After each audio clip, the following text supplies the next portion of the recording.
Greg here. Look, I'm sorry for not getting back to you sooner. Things have just been quite hectic around here. We would have joined you on the island, but we're still over here trying to ship the rest of our equipment, which isn't going very well, so it's pretty stressful. Now, you may be wondering why you're there and not helping us here. I'm sure Lisa already explained this to you, but here's a little recap in case you forgot. We lost communication with our other intern, Henry, about a week ago. We decided our best move would be to send you over to see if you could find him, while letting us gather a little intel on what's going on over there. Or at the very least, attempt to find him. Only God knows what's on that island. If you don't already know, there's rumors floating around about the island being haunted or cursed, which is why we're going over there to investigate. Henry actually had some equipment set up when he first arrived, so you can use that to view the various rooms in the building and catch any suspicious activity on the camera footage. Henry also mentioned on his previous audio logs that he saw a Mickey Mouse-like silhouette in the entry hallway. But the weird thing is he stated it didn't resemble one of those mascot costumes. This thing, it had white eyes and a glowing hourglass on its chest. So, in the off chance you aren't alone, your cameras have a shut-off feature which generates a noise that's loud enough to distract whatever or whoever is in there with you.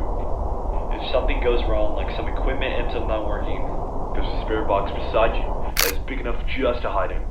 You are in a storage room after all, so there should be plenty of boxes. Although if I were you, I wouldn't rely on it to work 100% of the time. Anyways, I think I've got everything covered for tonight. If there's anything you feel like you need to ask, then go right ahead.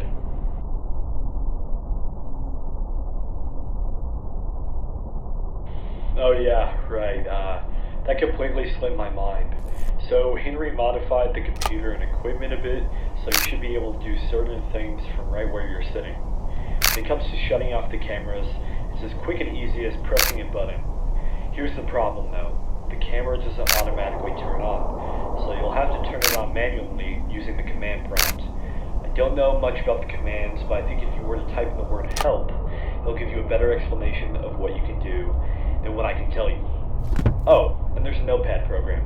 You can use it to write down things that might be important to remember. Last thing before I go, since you're on an island that was shut down years ago, Wi-Fi needed for decent camera quality and overall connection has been completely wiped. The only option was to install Bluetooth to get anywhere, which you can find on the taskbar to check its connection status. It's very important because based on Henry's experience, over time connection was gradually getting worse, to the point of the cameras being completely useless. I'm sure there's a command to reboot the Bluetooth just like with the cams. Well, I hope I was able to help you out.